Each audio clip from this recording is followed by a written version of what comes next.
제가 지난주에 우리 전도하러 나갔는데 정말 100명 정도 되는 청년들이 다 나와준 것 같아요. 그래서 제가 너무 기분이 좋고 그렇게 청년들에게 고마웠습니다. 사람의 마음도 이렇게 고마운데 하나님께서 얼마나 기뻐하셨을까. 여러분, 우리는 이렇게 예배로 때우는 삶이 아니라 여러분의 삶 속에서 하나씩 하나씩 주님이 주되심을 증거하는 삶을 통해서 하나님 앞에 마일리지를 쌓아가야 돼요. 마일리지. 그게 쌓이고 쌓이고 쌓이면 어느 날 하나님께서 여러분의 삶을 여시는 날이 옵니다. 네. 마찬가지입니다. 반대로 죄가 쌓이고 쌓이면 쌓일수록 그만큼 하나님은 이제 닫아가시기도 해요. 자, 아합이라고 하는 왕이 그랬죠. 하나님은 아합의 죄가 더해만 가고 이전에 있었던 어떤 왕들보다도 더 악하자 하나님은 엘리야를 불러서 지독한 재앙을 내리게 하십니다. 뭐냐면 그 농업으로 먹고 사는 그 나라에 그 가뭄을 예언하게 되는 거예요. 가뭄을 예언하자마자 엘리야는 지명수배자 신세가 되죠. 그래서 이제 나라에서 엘리야를 잡으려고 난립니다. 그때 하나님은 그릿시냇가로 잠시 피신시키시죠. 그렇게 찾아온 그릿시냇가. 그런데 어떻습니까? 이곳에도 가뭄이 오는 거예요. 그래서 순종하는 사람에게도 고난이 온다고 제가 지난주 말씀드렸는데 기억납니까? 기억납니까? 네. 오늘 대답을 안 해요. 또 성탄이 우리 축제인 줄 알고 또 예배 안 나온 사람이 또 있을 수도 있을 것 같아요. 자, 오늘 이 설교를 듣고 다시 한번 또 가슴치고 회개하는 사람이 생겨야 될지도 모르겠어요. 자, 엘리야의 안식 공간이었던 그릿시냇가도 시내가 말라버리고 그에게 고통스럽고 괴로운 그런 시간이 닥쳐옵니다. 갑자기 사르밧으라고 가라고 하는 명령을 받죠. 사르밧이 어디냐면 그 이세벨 알아요? 그 여자의 고향이에요. 거기로 가라는 겁니다. 거긴 적지잖아요. 근데 그곳에 가서 또 하나님의 뜻을 수행해야 돼요. 또 사르밧 과부의 상황을 보니 얼마나 처절해요. 그죠?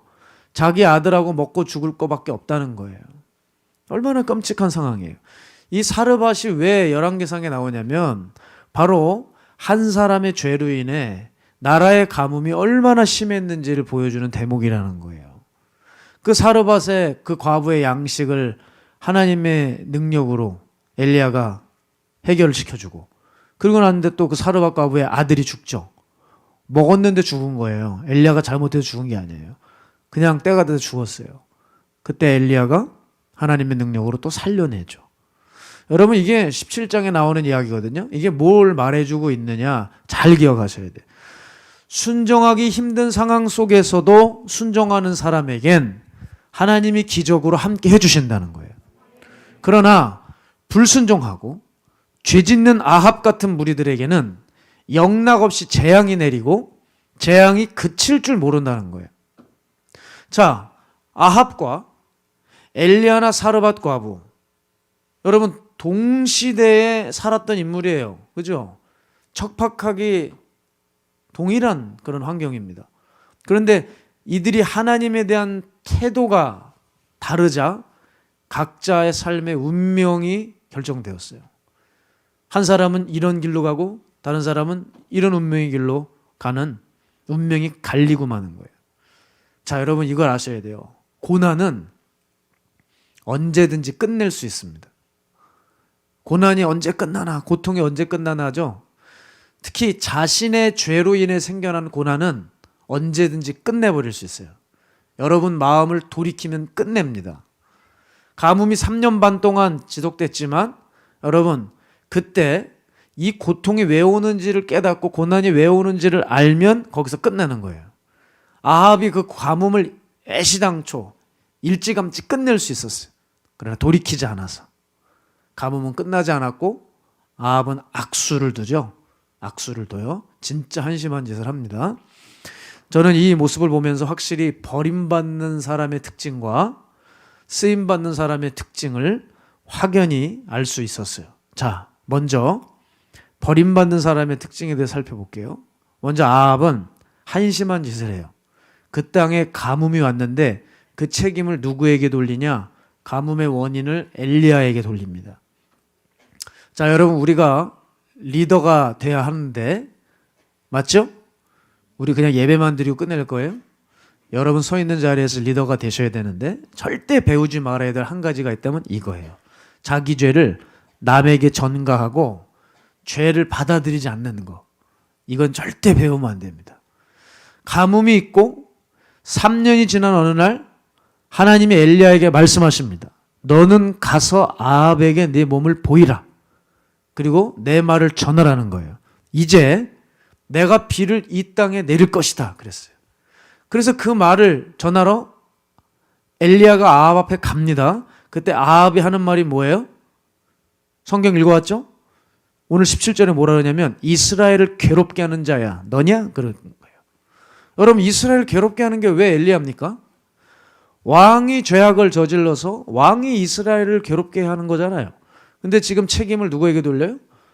엘리야에게 돌리고 있는 거예요. 그때 18절에 뭐라 그래요? 왕이여 이스라엘을 괴롭게 하는 자는 당신이지 내가 아닙니다. 당신 죄 때문입니다. 정신 차리세요.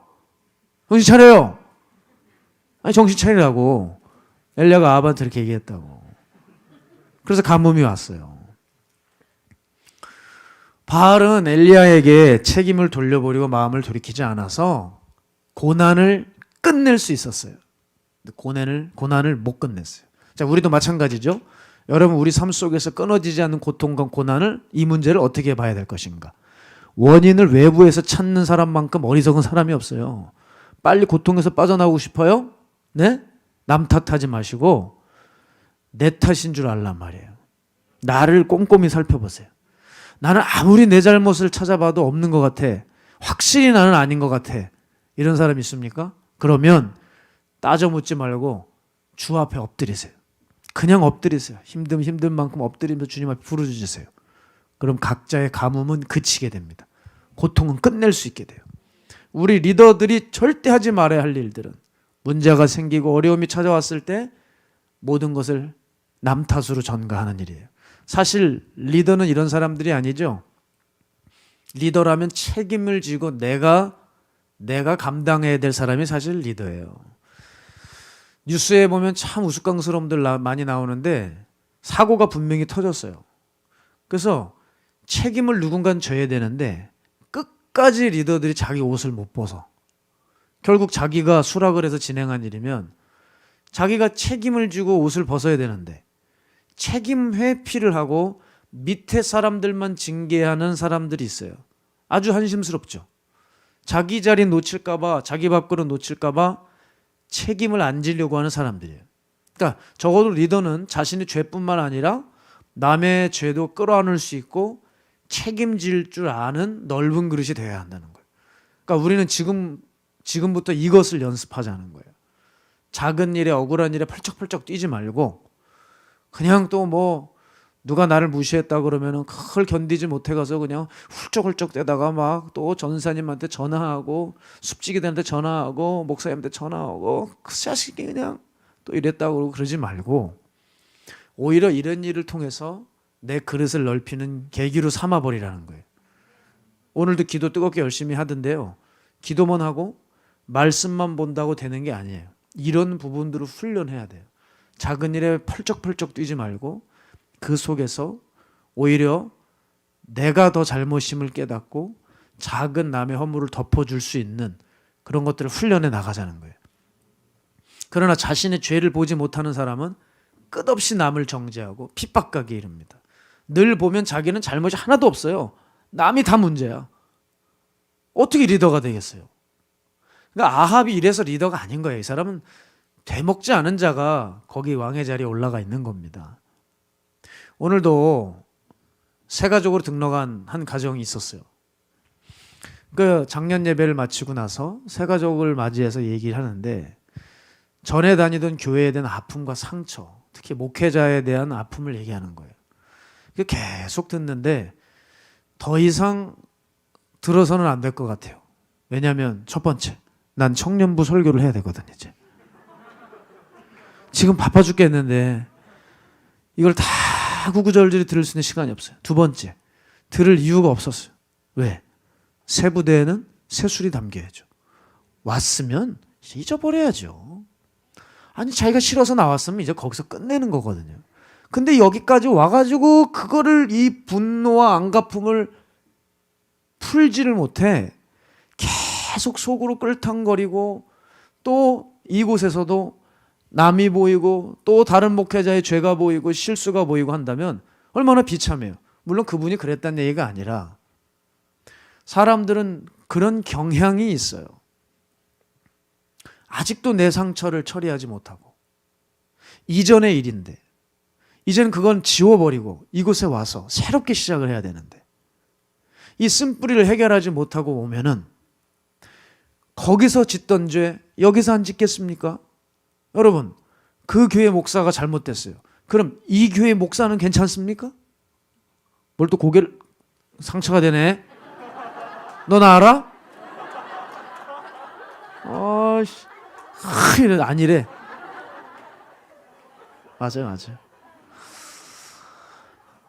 인간이기 때문에 다 똑같아요. 다 똑같아요. 왜 실수 없고 허물 없겠어요. 근데 이거 버리질 못하는 거예요. 그거를 계속 그 잣대로 저거 기도하는 건가? 저거 진짜 진심으로 섬기는 건가? 저거 형식적으로 말만 하는 거 아니야? 그 상처받았던 거 그대로 가져와서 할 수 있는 거예요. 여러분 이런 건 어리석은 거죠. 제가 이렇게 얘기했습니다. 정말 살고 싶냐? 나 자신을 봐라. 왜냐하면 여러분 십자가는 확실히 사람을 처형시키는 게 아니라 십자가는 나를 처형시키는 거예요. 십자가를 나에게 내야지 자꾸 남에게 대면 안 돼요. 사람들은 충분히 남들을 십자가에 못 박아놨습니다. 그렇지 않아요? 여러분 얼마나 많이 못 박았어요. 저놈이 죄인이라고. 근데 사실 그 십자가 내가 달려야 될 십자가거든요. 더 기가 막힌 건 뭐예요? 이 성탄의 의미가 주님이 죽으러 오셨어요. 내가 달릴 십자가 또 당신이 지어주셨어요. 그러니 얼마나 기가 막힌 날이에요, 이 날이. 아멘을 하세요. 이 아멘을 안 하면 제정신이 아닌 거예요. 그렇지 않아요? 내가 달릴 십자가였다고요. 이와 같이 자신의 책임을 회피하고 남 탓하는 사람들은 결국 사탄이 그를 잡습니다. 그 눈을 가려버려요. 그래서 자기는 절대 못 보게 하죠. 십자가는 자기를 보게 하지만 반대로 마귀는 남을 보게 하거든요. 그러니까 자신은 남만 보이기 때문에 자기는 괜찮아 보여요. 그러니까 아나무인이 돼버리죠. 이렇게 하면서 버림받는 겁니다. 그러니까 세상에 있을수록 남의 죄가 크게 보이고 십자가를 가까이 할수록 내 죄가 크게 보입니다. 여러분은 어떠십니까? 여러분은 버림받는 길로 가고 있습니까? 아니면 쓰임받을 길로 가고 있습니까? 자, 버림받는 두 번째는 버림받는 사람의 특징. 그러니까 여러분 간단해요. 제가 오늘 설교 제목을 이렇게 하려고 그랬어요. 버림받으려면 이렇게 해라. 너무 강한 것 같아가지고 완곡 합법으로 돌렸는데 여러분 버림받고 싶으면 그렇게 하면 돼요. 자기 죄를 인정하지 않고 계속 남에게 책임 전가하고 뒤집어 씌우면 돼요. 버림받고 싶습니까? 두 번째 이렇게 하면 돼요. 신앙에 있어서 어정쩡한 태도를 취하면 됩니다. 반드시 내쳐집니다. 아합은 도무지 이해가 안 되는 인물입니다. 그거 생각해 보셨어요? 왜냐하면 아합이 최측근으로 데리고 있었던 인물이 나와요. 오늘 성경의 18장에 보면 누구냐면 이름도 특이해요. 오바댜입니다. 오바다가 아니라 오바댜. 이 오바댜는 뭐 하는 사람이냐면 국내 대신이에요. 국내 대신. 그러니까 왕궁의 모든 일을 총괄하는 책임자입니다. 아합은 이 사람을 신임했어요. 어느 정도 신임했느냐? 고맙게도 여기 기록이 나와 있어요. 자, 그 땅에 가뭄이 오자 샘과 시내 물이 나오는 곳을 찾기 위해서 아합이 누군가와 함께 길을 떠나고 전국 여행을 벌입니다. 그게 누구냐면 바로 오바댜랑 같이 떠나요. 그래서 나라의 절반을 내가 돌고 절반은 네가 돌아라. 그래서 샘과 시내를 찾으라는 거예요. 그냥 이 정도면 얼마나 최측근이고 힘 있는 사람이겠습니까? 그죠?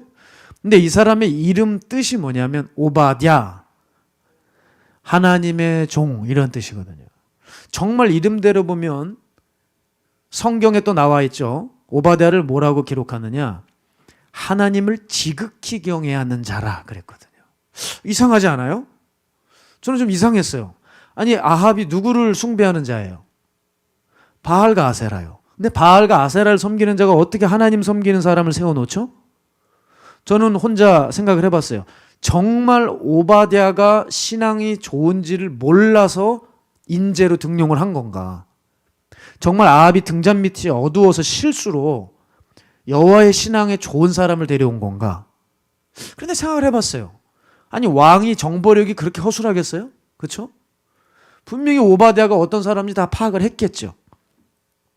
그러면서 생각이 들었어요. 그럼 오바댜 신앙이 어떤지를 알고 있음에도 고용하고 등용했다면 이 아합의 신앙 베이스는 여호와의 신앙이란 말인가? 그래서 그래도 하나님의 사람 한 명은 내 옆에 둬야 되지 않나? 어떤 일종의 양심이 작동을 해서 오바댜라는 사람을 등용한 건가? 이런 생각이 들었어요. 그런데 거두절미하고 아합은 그것보다는 이것에 가까울 겁니다. 오바댜가 여호와를 섬기든 바알을 섬기든 자기 이익에 도움을 준다고 생각하겠죠. 그러니까 실력이 있었던 인물이에요. 왕이 여러분 오바댜를 괜히 세웁니까? 실력이 남다르니까 세웠지. 그런데 어쨌든 아합은 바알 숭배자란 말이에요. 근데 하나님의 사람을 세워요. 여러분 이런 생각이 들지 않아요? 이세벨은 색깔로 따지면 무슨 색깔일 것 같아요? 에? 블랙이죠. 아주 새카만 여자잖아요. 조금도 타협의 여지가 없는 시커먼 여자입니다. 그죠? 아주 못돼 먹었죠. 아주 그냥 사탄 세계의 부흥 강사입니다. 우상숭배 제사장 같은 여인이에요. 절대 만나면 안 되는 거예요. 아무리 예쁘고 아무리 질서가 잡혀도 절대 크리스찬 남자들은 우상을 섬기는 여자는 만나면 안 되는 거예요. 그래도 목사님 그 아이를 좀 전도해가지고 우리 쪽으로 끌어들이면 되지 않겠냐. 제가 얘기하죠. 말도 안 되는 소리 좀 하지 말라고. 아니 네가 솔직히 전도를 하려고 그 애를 전도하는 거야? 응? 껍데기 보고 전도하는 거지? 좋아가지고. 전도할 사람들이 얼마나 많은데 왜 꼭 걔를 우상에 쩔어 있는 애를 전도해야 될까요? 아합은 검정색입니까? 그럼 색깔로 얘기하면? 회색이에요. 누가 그랬어요? 그레이예요. 그레이. 이게 여러분 좀 애매한 거죠. 검으려면 검고 희려면 해야지. 뭔가 애매한 사람이었다는 거예요. 그렇죠? 자기가 바알 숭배자면 바알의 제사장을 세워놓든지 이건 또 뭐 여호와의 사람을 세워놓고 이거는 뭐 그러면은 왕궁에서 바알도 제사 지내고 오바댜가 부르는 찬송가도 듣고 뭐 하는 짓이야 이게? 뭐 하는 짓이냐고. 이도저도 아니잖아요. 비슷한 맥락에서 라오디게아 교회를 보세요. 예수님께서 아주 질책하셨어요. 라오디게아 교회는요 요즘 우리들이 정말 선호하는 교회입니다. 명성이 있고요. 일단 재정이 빵빵해요. 그래서 회의를 통해서 이거 하자 하면은 아유 야야야야 마음껏 해라 하면서 돈을 마음껏 퍼줄 수 있는 거예요. 뭐든 다 할 수 있는 교회. 근데 예수님 뭐라 그러세요? 차지도 않고 뜨겁지도 않았다. 여러분 이게 잘 와닿지 않죠? 차지도 않고 뜨겁지도 않다. 한번 여러분 입장에서 생각을 해봤어요. 뭐가 떠올랐냐면 식은 커피가 생각났어요. 여러분 식은 커피 먹어봤어요? 예? 전 이것처럼 역한 게 없더라고요. 핫이 됐든 아이스가 되었든 해야지. 이거 이도저도 아니면 뭐가 되는 줄 알아요? 색깔도 비슷해. 한약이에요, 한약. 식은 커피 먹어봤어요? 몸 컨디션 좀 안 좋고 배부를 때 식은 커피 먹어봐요. 토할 것 같아요. 확 뱉어버리게 되는 거예요. 여러분 예수님께서 이렇게 이도저도 아닌 신앙에 대해서 이러하시다는 거예요. 사실 라오디게아 교회를 향한 주님의 지적을 들을 교회는 요즘 시대에 많습니다. 교회들이 많이 부해졌고요. 덩치가 많이 커졌습니다. 근데 이들이 특징이 뭔지 아세요? 신앙이 있는 것 같으면서 없어요. 죄가 없는 것 같은데 있어요. 죄가 없어 보이잖아요. 막 하나님 찬양할 때 보면 죄가 없어 보이잖아요. 다 거룩해 보이잖아요. 죄가 없는 것 같은데 있어요. 그러니까 보이기는 그럴싸한데 허상일 뿐이라는 거예요. 저는 교회들이 문제가 생긴 이유가 여기 있다고 생각해요. 태도를 분명히 하지 않았어요. 하나님 편인 것 같기도 하고 세상 편인 것 같기도 하는 거예요. 확실하게 진리의 편에 서서 성경을 앞세우면서 주장과 행동을 해줘야 되는데 여러분 교회들이 어느 때는 사람 뒤에 숨었다가 어느 때는 여론 뒤에 숨었다가 뭔가 이도저도 아닌 비겁한 모습을 보일 때가 있습니다. 우리 공동체에 잘났다고 하는 얘기가 아니에요. 동성애 반대 운동을 꽤 많은 시간 참가했고 방식은 육탄전이었죠. 육탄전. 저도 경찰서 가서 벌금 냈어요. 사회법 저촉돼서. 왜냐하면 어떻게든 퍼레이드를 막아야 되니까. 그들의 퍼레이드를 막아야 되니까. 그런데 제가 깜짝 놀란 게 있습니다. 교회들 다 내서 동성애 잘못됐다고 다 설교들은 해요. 그런데 실제로 동성애들만의 잔치가 열릴 때 그걸 막으러 가야 되는데 그 교회들은 거짓말처럼 안 나와요. 제가 이름 대라면 이거 방송에서 얘기도 안 하지만 우리 카메라 살짝 끄면 어디라고 다 얘기할 수 있어요. 그렇게 심각하게 동성애 반대를 얘기했던 그 목회자와 그 교회, 이런 일이 있을 때마다 없어요. 이게 뭘까요? 손해볼 것 같을 땐 나타나질 않아요. 아니 여러분, 형사처벌받을 무모한 그런 무모한은 아니지만 형사처벌받을 그런 어떤 과격한 일을 하라는 게 아니에요. 원하는 건 뭐예요? 자기의 신앙을 표현할 수 있어야 되잖아요. 그렇죠? 그냥 피켓 하나 들고 그냥 그 자리에 설 수도 있는 거예요. 신앙 양심에 따라. 그것도 안 해요. 그거면 충분한데 그걸 안 해. 그러니까 뭔가 하나님 앞에 애매한 태도를 취한다는 거예요. 여러분 기억하세요. 우상숭배는 다른 데 있지 않아요. 애매모호한 게 우상숭배예요. 애매모호한 사람들 있죠. 그 사람은 우상숭배자들이에요. 둘 다 섬기고 있는 것이거든요. 이것도 영향받고 저것도 영향받으니 뭐 하나를 선택하지 못하죠. 아합은 우상숭배자죠. 앞으로 계속 이렇게 이도저도 아닌 모습들을, 뉘앙스들을 계속 보여주게 됩니다. 하나님은 확실히 어정쩡한 것을 정말 싫어하세요. 인간사에서도 충분히 느낄 수 있는데 여러분 눈높이에 맞추면 연애할 때예요. 연애할 때 보세요. 연애를 하면 서로 마음을 공유하고 빨리 하나가 돼야 되는데, 교제를 해야 되는데 이게 좋아하는 건지 싫어하는 건지 도무지 상대가 헷갈릴 때가 있어요. 이건 정말 짜증나는 겁니다. 나 같기는 싫고 남 주긴 아까운 거예요. 그 상태로 계속 이렇게 왔다 갔다 하면서 이렇게 깔짝깔짝 연락만 하고 끈을 연결하는 거 있죠. 예? 그런 형제 있어요? 자매들? 궁둥이를 팍 차버리세요 그냥. 가이 자식아. 계속 간 보고 재는 거 차버려요 그냥. 여러분 이런 것들이 오래되면 결국 상대는 실망하고 떠나버리는 거예요. 그러니까 우리가 좀 이런 것들을 하나님의 신앙에 좀 접목을 하자는 거예요. 우린 절대 하나님에 대한 신앙이 이래서는 재앙을 맞이합니다. 토에 내치신다고 하셨어요. 이 상태가 계속되면 버림받습니다. 지옥이에요. 자, 어정쩡하게 믿게 되는 것이 우상숭배라고 말씀을 드렸습니다. 여러분 이게 문제가 너무 심각한 게, 실제로 사람들이 교회를 다녀도 무당 찾고 굿하고 슬쩍 사주팔자 보는 거 허당한 거예요. 이게 왜냐? 예수님은 좋은데 예수님만으로는 부족한 거예요. 기도는 하는데 기도만으로는 불안해요. 이러니까 손대지 말아야 할 죄악에 손을 대고 우상에게 묻고 가서 절하는 거예요. 여기 오늘 이 예배당에 이 앞에 제 초등학교 때 같은 반 동창이 앉아 있습니다. 자매가. 제가 깜짝 놀랐습니다. 제 고향에서 이 예배를 드리러 매주 오고 등록을 했어요. 처음에 얼마나 당황스러웠는지 몰라요. 왜냐하면 초등학교 때 제 모습을 봤을 거 아니에요. 반장이었어요. 저 친구가. 저는 총무부장이었어요. 가만 생각해 보니까 우리 짝이었던 것 같아. 같이 그렇지 않나?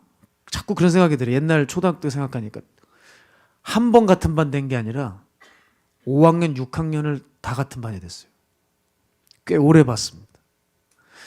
근데 제가 지난주인가 지지난주에 너무 고마웠어요. 왜냐하면 제 고향에 춘천에 갈 일이 있지만 제가 다니던 그 초등학교까지, 그땐 국민학교였죠. 그 후평 국민학교를 볼 일이 거의 없잖아요. 부모님 얼른 인사드리고 또 이렇게 오니까. 근데 카톡으로 이렇게 보내줬어요. 그 후평 국민학교가 어떻게 변했는지 그 일대를 사진과 영상으로 촬영해서 보내줬어요. 그래서 야, 학교가 이렇게 변했구나. 야, 여긴 이순신 동상이 있었는데, 여기 내가 이렇게 앉아가지고 여기 쉬고 여기서 축구했었었는데, 그게 흔한 거예요. 근데 우리 초등학교는 6년 내내 걸어 올라가야 돼요. 근데 언덕이에요. 그러니까 1학년 때는 여자아이들이 다리가 예뻤다가 6학년 되면 근육질이 돼가지고 아주 힘들이 셉니다. 그리고 조금 더 가면은 유복여자 중학교, 고등학교 있어요. 거긴 또 더 가팔라요. 거기를 가게 되는 자매들은 6년에 12년을 그냥 언덕을 올라다니는 그런 친구들도 있었죠. 근데 이렇게 언덕을 찍어주는데 깜짝 놀란 게 뭐냐면 제가 학교 다닐 때 이렇게 올라갈 때 왼쪽 오른쪽이 다 문방구였어요. 근데 이 왼쪽이 점집이 생긴 거예요. 제가 너무 이 기분이 안 좋았습니다. 아니 아이들에게 얼마나 영적으로 안 좋겠어요. 6년 내내 자기도 모르는 사이 6년 내내 그 점집을 쳐다보면서 지나가는 거예요. 여러분 이렇게 자란 아이가 얼마나 무속신앙에 대해서 마음이 열려 있겠어요. 거부감이 있겠습니까? 맨날 점집 보고 다녔는데 여러분 6년 내내 교회 보고 다녀도 예수님에 대해서 마음이 안 열리는데 점집이 있어요. 여러분 악한 것들은 영향력이 강하거든요. 얼마나 그게 속상했는지 몰라요.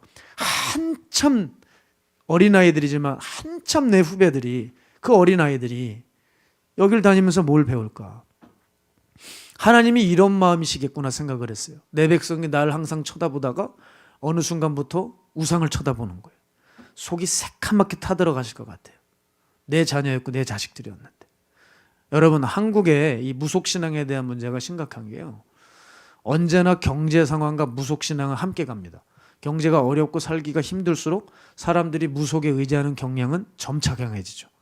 최근 유명세를 타고 있는 한 무속인의 유튜브 채널을 보게 되었어요. 거기 이런 영상의 제목이 올라와서 기가 막혀서 봤어요. 근데 썸네일 자체를 보는 것도 굉장히 힘들더라고요. 근데 일단 거기에 뭐가 써 있냐면 제목이 이거예요. 크리스천인데 점 보러 가도 되나요? 이렇게 돼 있어요. 여러분 그 유튜버 그 점집 그 무당이 아예 공개적으로 기독교인에 대해서 다 폭로하더라고요. 실제로 많은 기독교인들이 점집을 예약할 때 자기 교회 다닌다고 소개하면서 나 교회 다니는데 점 보러 가도 되냐고 꽤 많이 묻는다는 거예요. 그 해당 영상이요 조회수가 4만 회가 넘어요. 댓글이 수백 개가 달려 있어요. 근데 그 댓글에 교회 다니는 사람들이 적어놓은 거예요. 젊은 애들인 것 같아요. 보니까 그중 댓글 하나 읽어드릴게요. 제가 기독교 집안이고 정말 오래 신앙생활 했지만 진짜 교회 다니는 애들 중에 이기적이고 싸가지 없는 애들이 많았어요. 킥킥. 진짜 엄청납니다. 저는 솔직히 현재 하나님의 자리에 사탄이 있다고 생각이 될 정도입니다. 진짜 예수는 소박했고 희생정신이 강했을 것이라고 나는 믿는데 이것을 믿는 사람으로서 현재 기독교는 악한 애들이 많아요. 이렇게 써놨어요. 자, 교인들도 점집을 출입하고 그리고 아주 이런 질문을 무당한테 하면서 자유롭게 다닙니다. 왜 그럴까요? 왜 여러분 이런 점집을 다닐까요? 실제로 교회 다녀도 영적인 능력이 나타나는 경우가 전혀 없으니까 점집을 찾는 거죠. 그럼 왜 교회 다녀도 아무런 역사가 일어나지 않을까요? 답은 이거예요. 어정쩡하게 믿기 때문에 그래요. 회색지대에 앉아 있는 겁니다. 그러니까 차든지 뜨겁든지 여러분 이 미지근한 상태는 아무런 역사가 일어나지 않아요. 아니 생각을 해보세요. 새 신자가 들어왔어요. 근데 우리끼리 정말 열심히 믿어야 되잖아요. 정말 예배 때 뜨거워야 되고 막 믿음의 삶을 살아보고 막 도전을 하고 이래야 되는데 와도 도전받을 게 하나도 없는 거예요. 그냥 예배만 꼭 때로는 어떤 사람 몽유병 환자처럼 내가 이렇게 보면은 눈이 풀려 있는 애들은 그거 아세요? 여기 내가 청년 예배 언제부터 설교했죠? 지금까지 풀려 있어요. 그 사람은 똑같아. 앉은 자리도 똑같고 눈 풀려 있는 것도 똑같고 집중 못한 것도 똑같아. 열심히 듣는 사람은 역시도 앉아있는 자리에 똑같고 똑같은 마음으로 나가요. 그거 신기하죠.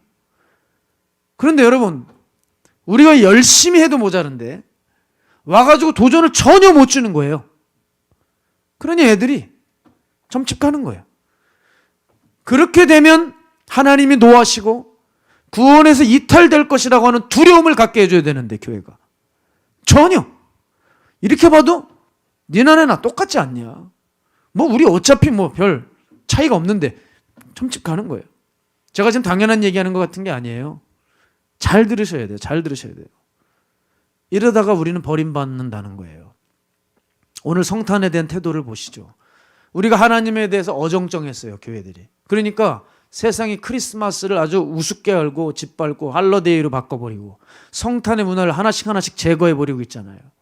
이 회색지대는 왜 무섭느냐? 당신 버림받는 것뿐만 아니라 하나님을 욕되게 하기 때문에 아주 주의해야 한다는 거예요. 자, 성경에 보면 사울의 군대가 나오죠. 여러분, 사울의 군대가 왜 잘못됐어요? 회색지대에 머물러서 어정쩡한 믿음을 가지고 있었어요. 그럼 지네들만 죽으면 되는데 문제는 뭐예요? 하나님을 대표하는 하나님의 군대가 그런 짓을 하게 되면 세상을 대표하는 골리앗 따위들에게, 저 고깃덩어리들에게 짓밟히는 거예요. 다윗이 왜 분개했어요? 하나님의 이름이 그렇게 모욕을 당할 이름이 아니잖아요. 다윗이 왜 위대합니까? 저는 위대한 게 다윗이 물매를 잘 던졌다, 성실했다. 여러분, 그거 이전에 정말 중요한 게 있어요. 다윗에게는. 다윗은 확실하게 믿었다는 거예요.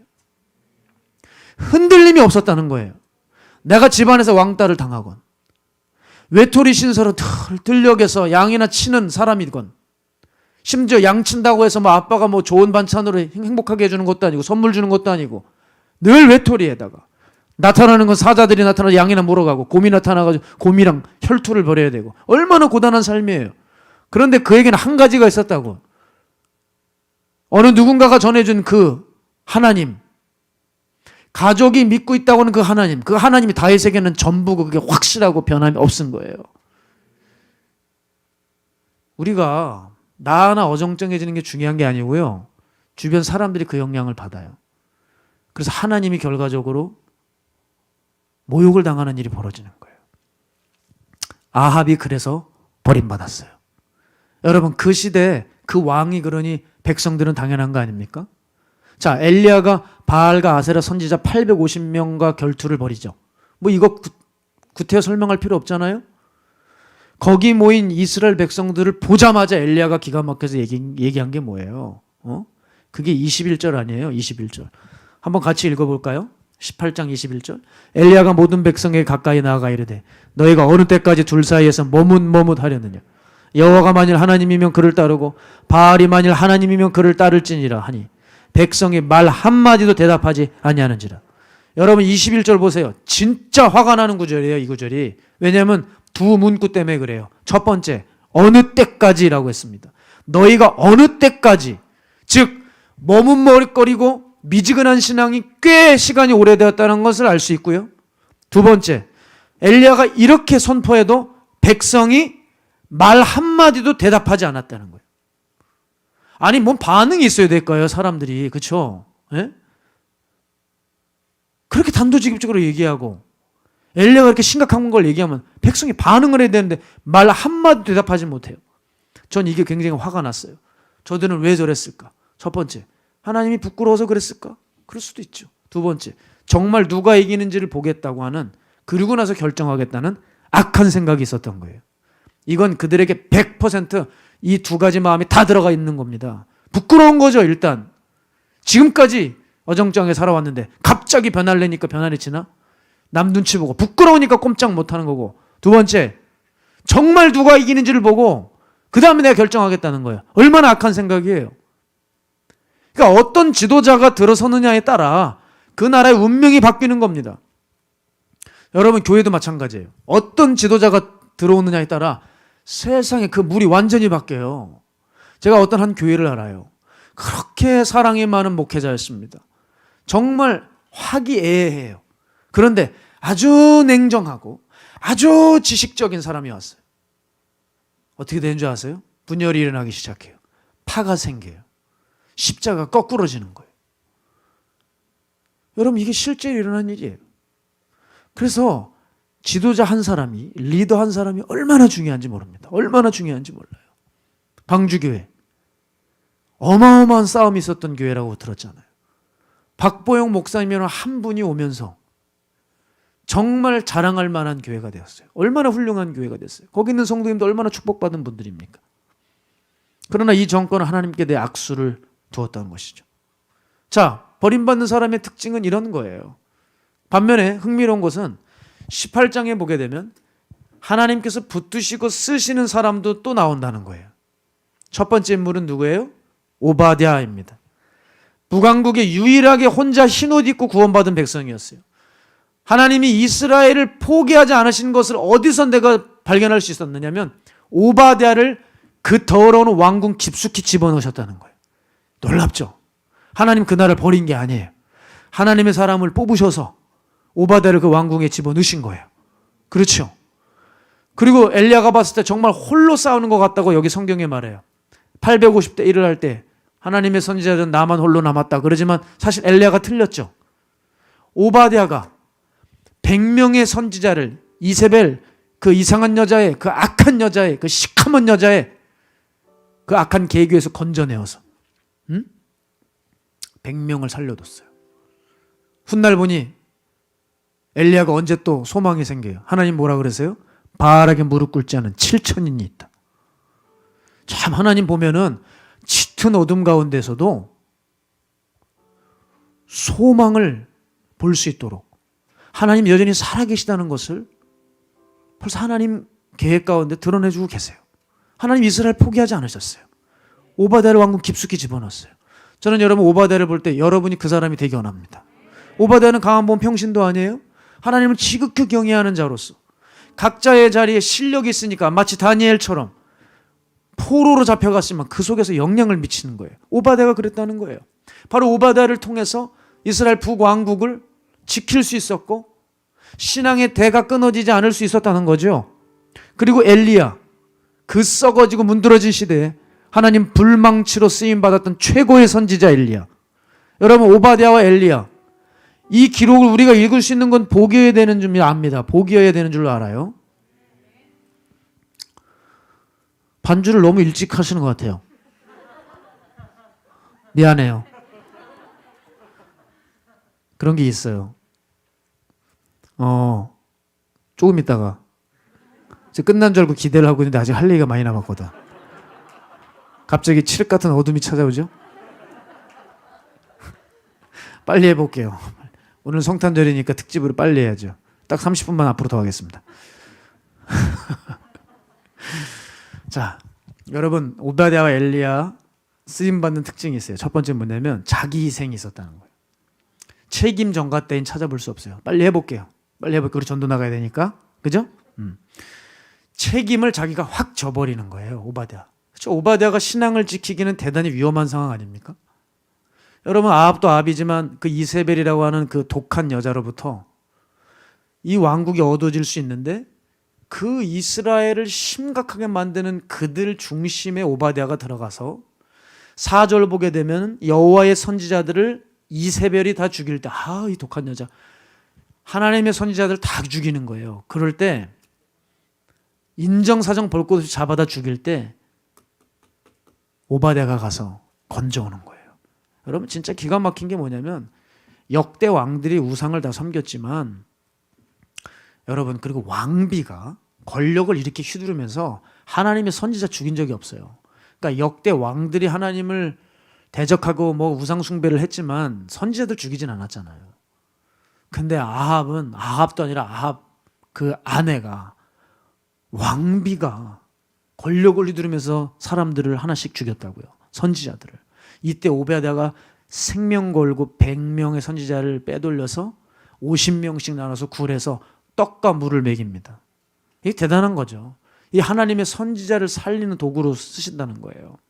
자, 제가 지난 주일 작년 예배 때도 살펴드린 적이 있는데 바로의 압저 가운데서도 걸리면 100% 죽을 수밖에 없는 그 위기 속에서도 이스라엘의 미래를 지켜내는 사람들이 누구였어요?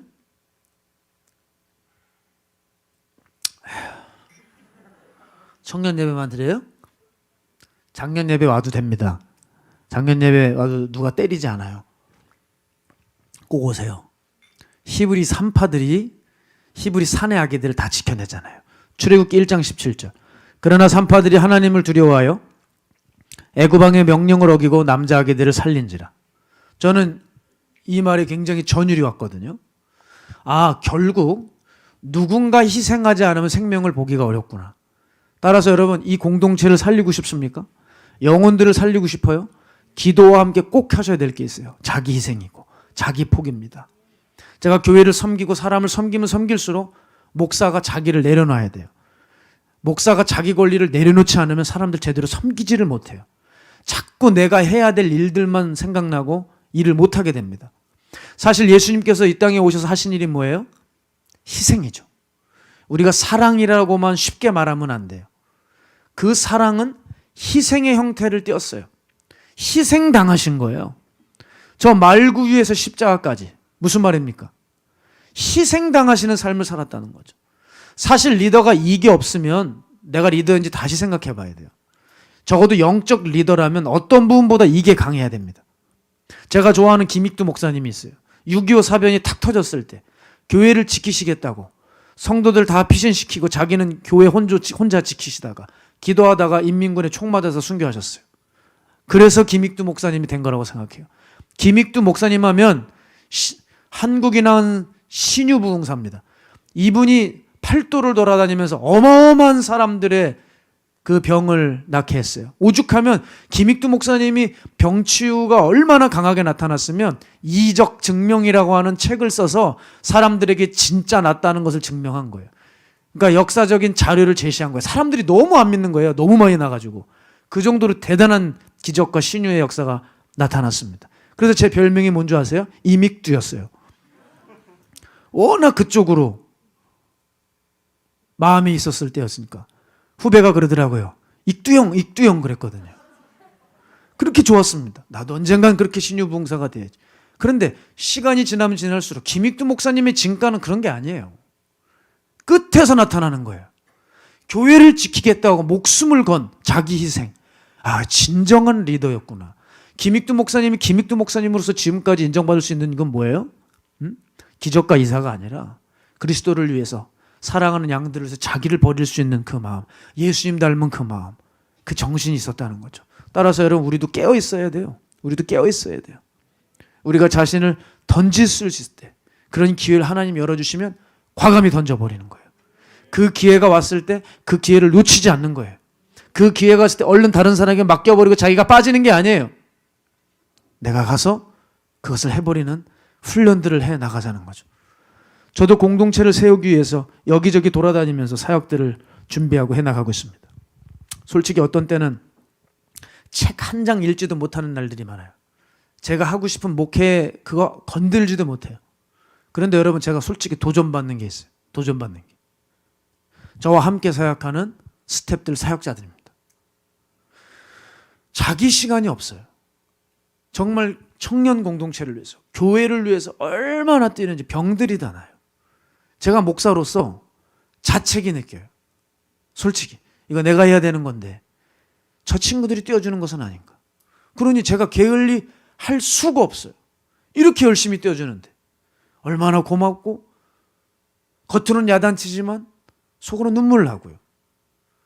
여러분, 제가 이 사역을 하면서 한 가지 깊이 깨닫는 게 있어요. 깨닫는 거. 여러분도 이 마음으로 사역하고 교회를 섬기면 승리할 거예요. 분명 누군가는 이 일을 위해 수고해야 할 텐데라는 생각이 들면 바로 여러분이 해버리는 거예요. 이 일은 꼭 해야 될 일이라 누군가는 고생하며 해야 될 것 같은데 그럼 내가 해버리는 거예요. 우리가 정말 이 교회를 사랑한다고 한다면 그건 말로 할 것이 아니라 이 교회가 세워질 수 있는 그 초석을 여러분이 놔버리는 거예요. 그러나 이 마음은 조심하셔야 돼요. 누구에게 인정받고 알아주길 원해서 충성한다면 이건 정말 비참하게 이를 데 없어요. 이건 본질을 완전히 상실해버린 거니까. 여러분, 제가 주님께 나름대로 충성한다고 하면서 걸어온 길, 그 중에 가장 경계했던 게 이거거든요. 어떤 의도를 가지고 충성하고 섬기는 행위, 이건 상을 받을 게 없어요. 우리가 엘리야를 통해서 배워야 될 것이 뭐냐면 오바댜를 만납니다. 그죠? 하나님이 아합 만나러 가라니까 그 왕궁을 가니 당연히 오바댜가 있으니 만나겠죠. 그 오바댜에게 이렇게 말합니다. 엘리야, 내가 여기 있다고 아합에게 전해라는 거예요. 지명수배자가 자기 위치를 노출시키고 알려지면 죽을 수 있어요. 그러나 이스라엘을 살리기 위해서는 자기 생명과 안위가 그렇게 중요한 게 아닌 거예요. 여러분 생각해봐요. 기적과 이사를 날마다 체험하고 역사를 일으킨다고 해서 그 사람이 위협과 위기가 두렵지 않은 게 아니에요. 그런 감정의 철인들은 제가 볼 때 없어요. 똑같은 성정을 입었습니다. 기적을 몰고 다니는 사역자들도 똑같은 성정을 가지고 있어서 하나님이 뭔가 말씀하실 때 자기도 겁나요. 두려워요. 걱정돼요. 사실 엘리야가 이제 다음 장으로 가게 되면 엘리야의 침체가 나오죠. 정말 두려워서 로뎀나무에서 숨습니다. 그런데 엘리야가 그런 동일한 우리네 같은 성정인데 이걸 순종하며 해나가고 자기 생명과 안위를 포기하는 거예요. 여러분, 바로 이럴 때 주께서 우리를 쓰실 수 있습니다. 서로를 섬기고 서로에게 가장 귀한 것을 나누고 나 자신을 희생해 보시기 바랍니다. 그럼 쓰임받을 거예요. 두 번째는요, 쓰임받는 것은 자기 믿음을 실제로 보여줄 줄 알았다는 거예요. 그러니까 대부분 다 고백이고 말이에요. 말로는 못하는 게 없어요. 그런데 오바댜에 대한 분명한 기록 하나가 나오죠. 그는 하나님을 지극히 경외했다. 아까 살펴본 산파들, 출애굽기 1장 21절 보면 그 산파들은 하나님을 경외하였으므로 하나님이 그들의 집안을 흥왕하게 하신지라 그랬어요. 자, 그런데 성경이 말하는 경외함이 뭔 줄 알아야 돼. 예배 잘 드리고 그냥 하나님 바라봤다, 그 정도가 아니에요. 경외라고 하는 것은 반드시 삶의 실천까지 연결이 되는 걸 가지고 경외라 그래요. 내가 누군가를 두려워한다면 그 사람의 말을 듣겠죠. 따라가겠죠. 여러분, 그게 진짜 그 사람 두려워하는 거거든요. 하나님 정말 지극히 경외했다. 그러면 하나님이 원하시는 건 철저하게 행하고 하나님이 싫어하시는 건 철저히 거부했다는 거예요. 이런 얘기하면 또 뻔한 얘기인 것 같아서 듣지 않으려고 하는 사람들 있지만 잘 들어봐요. 교회가 왜 이렇게 성도들이 왜 무너져 버렸느냐? 우리가 그 알고 있다고 하는 기본을 실제로 모르고 있기 때문에 무너져 버린 거예요. 내가 어떤 교훈에 대해서 정말 안다고 하면 그걸 실천하고 있어야 아는 겁니다. 자, 밥 안 먹으면 죽어요, 살아요? 죽죠. 잠 안 자면 죽어요, 살아요? 죽죠. 그래서 자는 거죠. 여러분 보세요. 우리는 이런 건 다 알죠.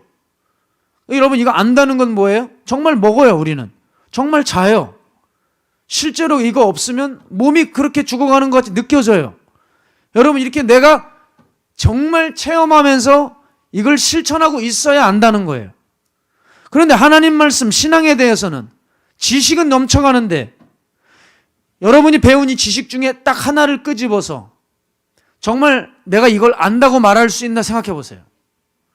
이 지식 중에 용서, 화해 이런 거 끄집어내 보죠. 정말 여러분 삶에 용서가 있고 화해가 있어요? 그럼 여러분 아는 게 아니라는 거예요. 근데 오히려 신앙의 속성이 아닌 게 너무 많지 않아요? 삶 속에서 자존심, 욕심, 정욕, 음란 이런 것들은 가득가득 범람하고 말입니다. 이게 참 중요한 거예요. 내가 알고 있다는 말씀을 내 삶에서 어디까지 구현해내고 실천할 수 있느냐.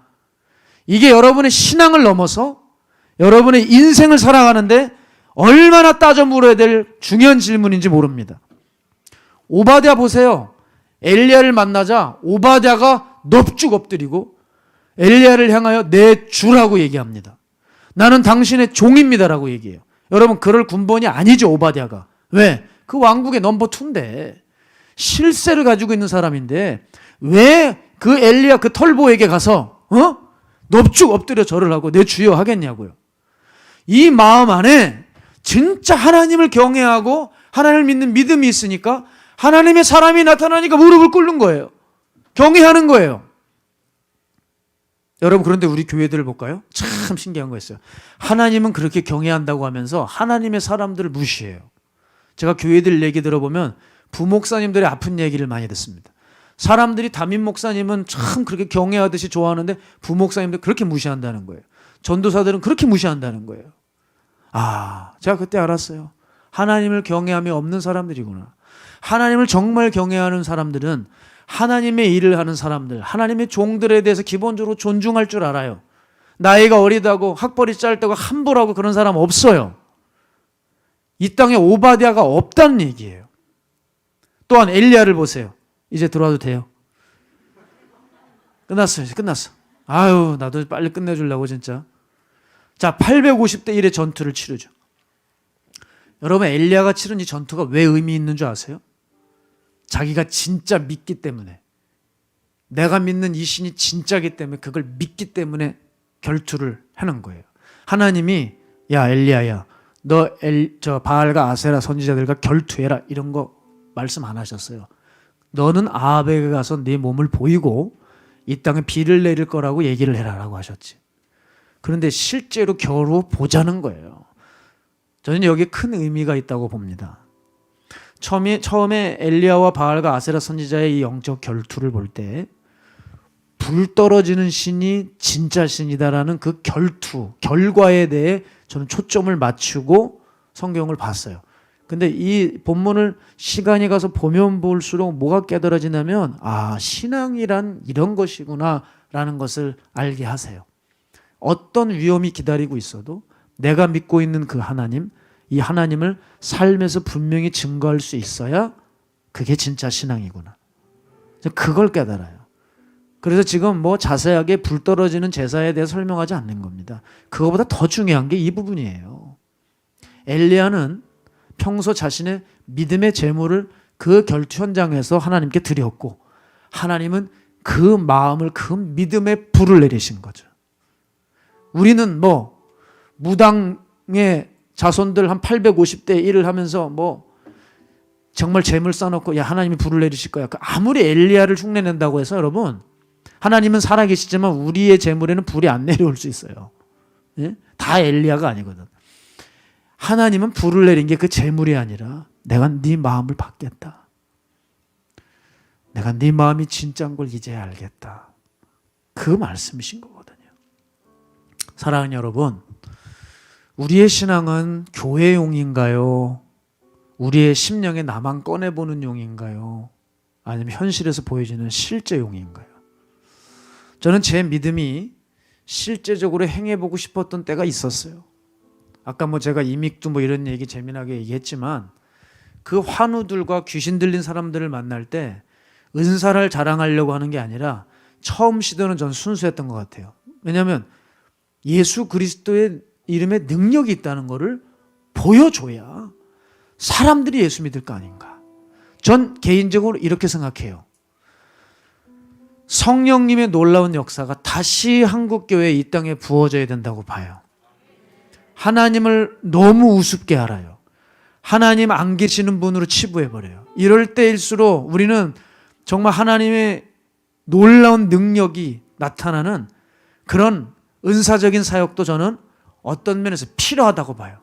하나님이 살아계심을 증거하고 싶어서 그래요. 그런 맥락에서 우리가 전도에 대해 크게 의미를 가져야 되는 것은 여러분 우리 전도 나가야 되는 거예요. 왜냐하면 우리가 이 마가다락방 청년회 세우자, 사람들 모으자, 여러분 이런 차원이 아니에요. 물론 교회가 성장하고 커가는 것 너무 감사한 일이지만 우리가 전도에 대해서 어디에 의미를 둬야 되냐면 사람이 오지 않아도 그런 열매 없어도 괜찮아요. 전도의 의미는 여기에 있다고 봐요. 우리의 신앙을 가감없이 세상 앞에 표현하고 어필하자는 거예요. 우리의 신앙을 삶에서 좀 보여주자는 거예요. 왜 자꾸 세상 뒤에 숨습니까? 왜 자꾸 세상의 문화 가운데 숨고 이런저런 얘기 가운데 짓눌려서 숨어서 아무 말도 못하냐는 거예요. 여러분 이 좋은 신앙이라면서요. 이 좋은 예수님이라면서요. 왜 이 좋은 예수님을 우리가 교회에서만 서로들 우리끼리만 말하고 논해야 될까요? 다른 사람에게도 알리고 다른 사람에게도 좀 말하면 안 되나요? 그렇게 좋은 것이라면서 왜 그렇게 좋은 것을 나만 가지고 있나요?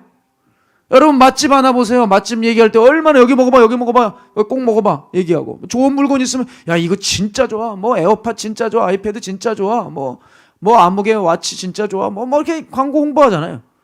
그렇게 좋은 예수님이라면서 왜 여러분 혼자만 가지고 계시냐는 거예요. 전하는 거예요. 그렇게 전하고 외치고 알리다 보면 내 신앙 더욱 견고해지고 신앙의 배짱도 생기고 야성들이 생겨서 어떤 일이 맡겨도 잘 수행할 수 있을 거라고 저는 봅니다. 그리고 제 소망 평신도 설교자들도 많이 일어나길 원해요. 왜 설교자가 목사만 해야 됩니까? 그건 그렇게 생각하지 않아요. 여러분 각자 있는 자리에서 얼마든지 하나님의 말씀을 증거할 수 있어야 되죠. 초대교회는 사실 정말 평신도 사역자들이 수도 없이 많았죠. 마을로 옹기종기 모여서 그냥 모임은 그냥 기도고 흩어지면 전도고 수없는 사람들이 복음을 증거했어요. 왜 우리는 못해요? 왜 우리는 그걸 꿈꾸지 않아요? 이게 답답한 거예요. 청년 세대들 답답한 거라고요. 저는. 왜 우리끼리 예배하고 끝나버려요? 나가서 복음을 전해봐요. 전도해봐요. 사람들 모아봐요. 대학교 다닙니까? 기독교 동아리가 없으면 아예 여러분이 기도회 만들어버려요. 전도회 만들어버려요. 직장 다닙니까? 신우회 만들어버려요.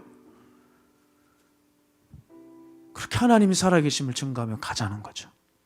여러분, 버림받는 신앙과 쓰임받는 신앙의 차이를 아시겠어요? 죄를 인정해서 회개하느냐, 죄를 인정하지 못해서 책임을 전가해버리느냐, 내가 어정쩡해져서 토에 내쳐지느냐, 아니면 절대적 실천으로 붙들리느냐. 이건 하나님의 말씀에 대해 내가 평소 얼마나 마음을 두고 있느냐에 달려 있습니다. 자, 여러분, 말씀을 정리하고 싶어요. 저는 우리 청년들 안에 필요가 많은 것을 압니다. 일단 직장이 있어야 되고요. 또 가정을 꾸려야 되고요. 그것을 이루기 위한 여러 가지 방법과 또 세미나와 많은 이야기들, 저명한 인물들의 이야기가 있겠지요.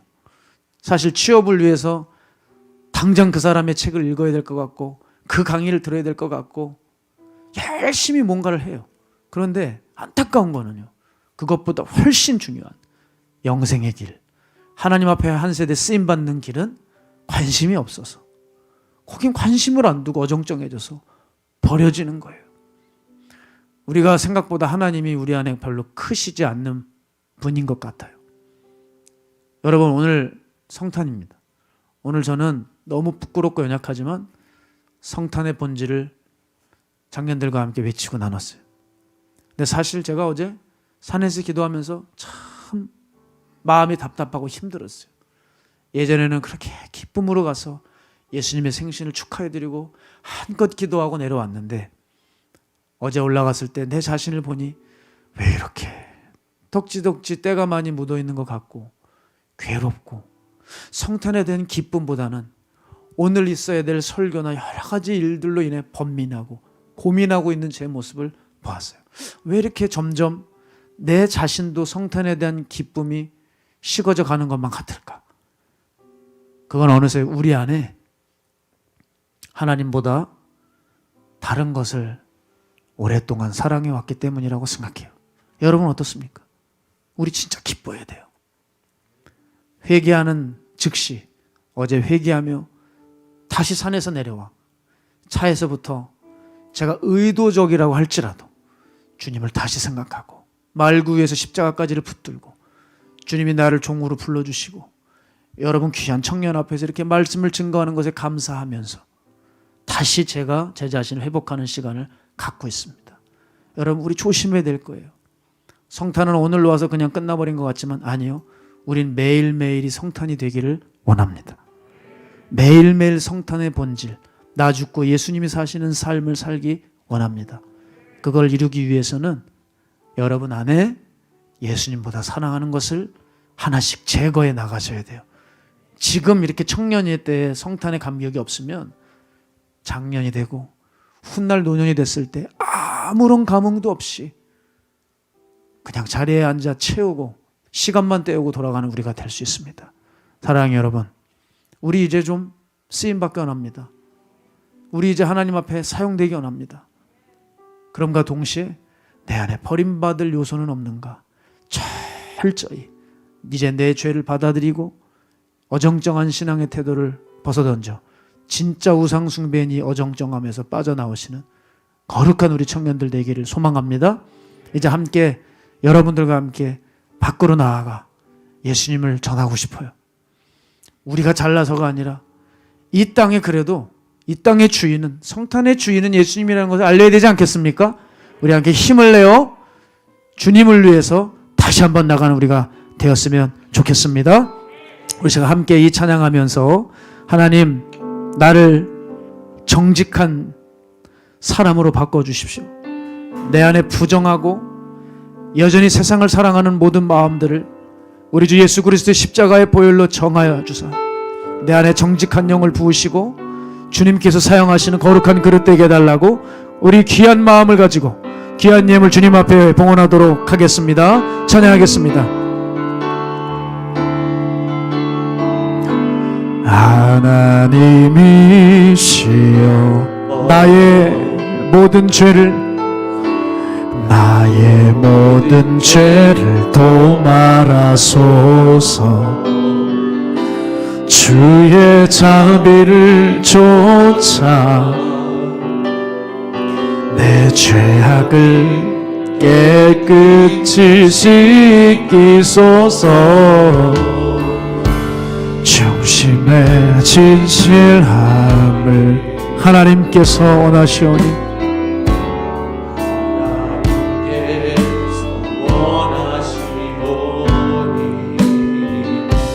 우둔한 나의 속 당신의 지혜를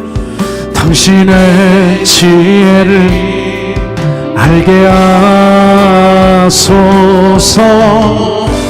하나님이시여 내 안에 정한 마음을 창조하시고 내 안에 정직한 영을 주사 새롭게 하소서. 새롭게 하옵소서. 하나님이시여 나의 모든 죄를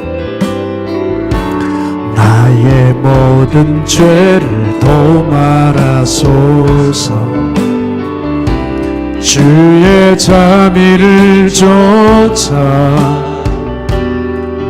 내 죄악을 깨끗이 씻기소서. 중심의 진실함 하나님께서 원하시오니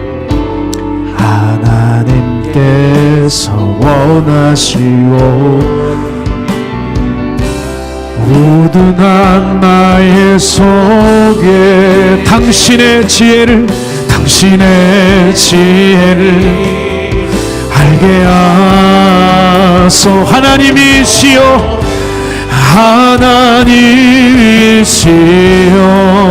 나를 우슬초로 정결케 하시고 주님의 구원의 즐거움을 내게 회복시키소서. 하나님이시여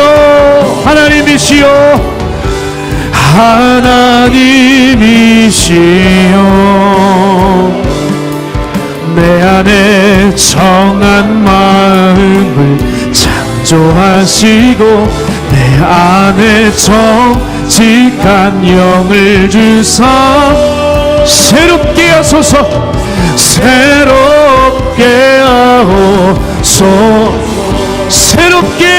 하소서. 새롭게 하옵소서. 새롭게 하옵소서. 우리 시간 기도하며 나갈 때 하나님 기왕 예수 믿는 거 쓰임받아야지. 주님 알려주신 말씀 지키지 못하여 버림받는 인생 되지 않게 하여 주옵소서. 그리하여 하나님 버려질 모든 요소들을 우리 안에 제거하여 하나님 우리도 이 어두운 때 영적 리더로 우리 신앙을 마음껏 표현하고 세상에 증거할 수 있는 오버냐와 엘리야 되게 하여 주옵소서. 주님 이름으로 기도합니다. 주여.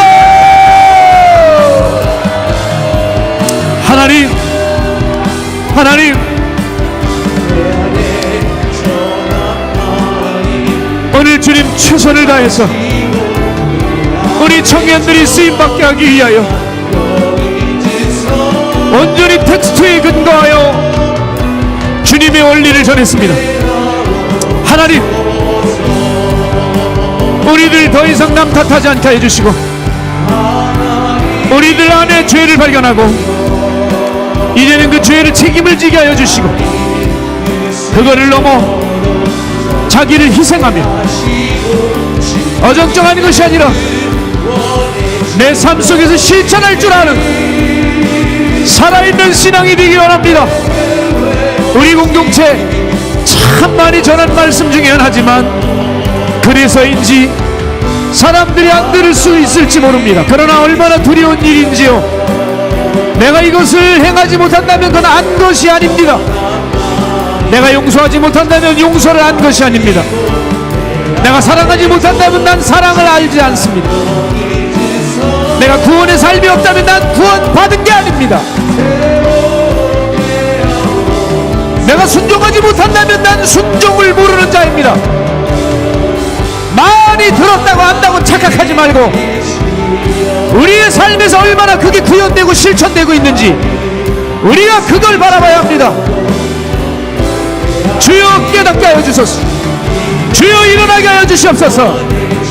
우리를 일으켜 세워 주옵소서. 엘로위르니 컴스킬로 위카와비시 엘로와빌로 위스킬로 카와비린느스. 우리 하나님, 우리 청년들 귀하게 사용하여 주시옵소서. 우리 청년들 귀하게 사용하여 주옵소서.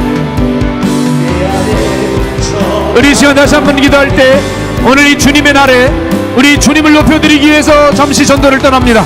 하나님이 전도 가운데 주의 영을 부어 주시옵소서. 우리 안에 성탄의 기쁨을 부어 주십시오. 주님의 은혜와 이끄심이 오늘 이 날을 복음과 찬송으로 성도의 이 도시를 덮여지게 하여 주옵소서. 전도의 불이 임하게 해달라고 주님 이름 한번 외치고 통성으로 기도합니다. 주여! 하나님, 나를 위해 살지 않는 오늘 오직 주 예수님의 영광을 위해 우리 나아갑니다.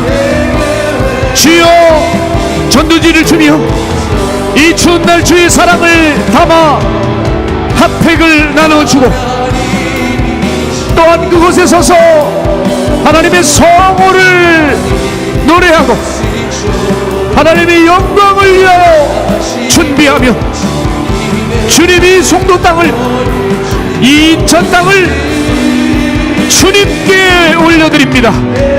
주여 받아주시옵소서. 성탄의 주인은 예수 그리스도, 성탄의 주인은 예수 그리스도. 산타도 아니요 루돌프도 아니요 사람은 더더욱 아닌 것입니다. 오직 주님만 영광을 받으시기 위하여 우리들 잠시 마음을 모아 주님 앞에 가오니 주여 영광 받아 주시옵소서. 전도팀들의 기름을 부어 주시옵소서. 저들의 구령의 열정을 주시고 저들의 마음에 예수님 사랑하는 마음으로 사역이 안 되고 습관이 되지 않고 마음 그 자체로 나아가 영혼들에게 내 삶과 신앙을 어필할 수 있도록, 그것이 부끄럽지 않도록, 그것이 자랑스러울 수 있도록 우리 청년들 함께해 주시고 함께하여 주옵소서. 주여 믿습니다. 주님 믿습니다. 주님 믿습니다. 성탄의 기쁨을 우리에게 부어주십시오. 어느새 내 안에 예수님 말고 사랑하는 것들이 많이 생겨서 오늘 이날을 기뻐할 수 없는 이 죄인들을 용서하여 주시고 그렇게 감격했던 그 성탄을 다시 우리에게 회복시켜 주소서. 다시 예배가 살아나게 하여 주소서. 다시 믿음의 실천에 불붙게 하여 주옵소서. 오 주님 감사합니다.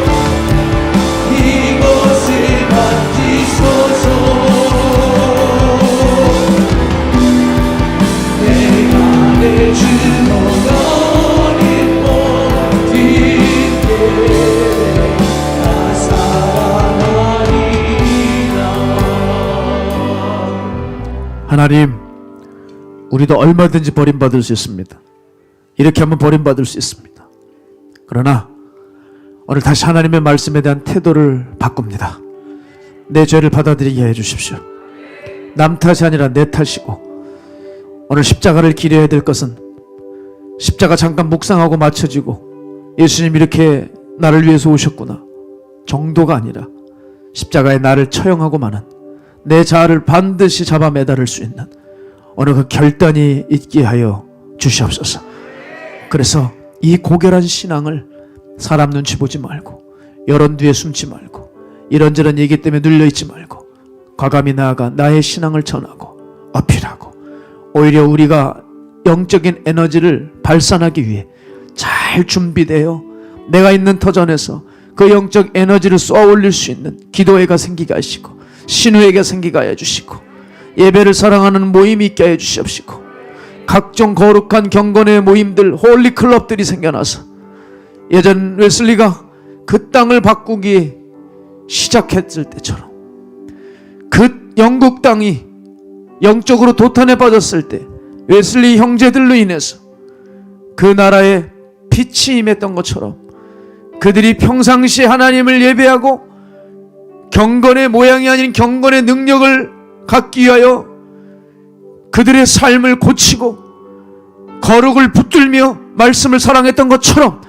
우리도 우리의 매일매일 평일 일상이 보다 더 거룩해지고 말이 아니라 분명한 살아내는 삶의 현장 속에서 우리를 다시 한번 회복시켜 주셔서 이 시대의 어두운 때에 우리를 사용하시어 그 어두운 때에 오바댜와 엘리야를 통해서 밝히셨던 것처럼 여기 작은 오바댜, 작은 엘리야들이 나오게 하여 주시옵소서.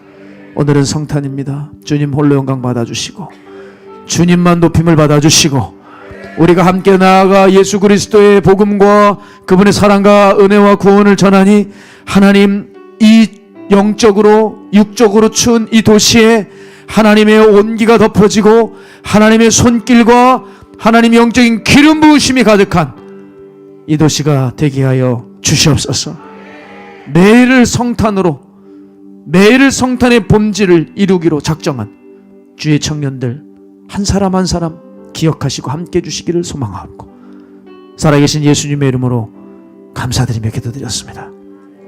아멘, 아멘.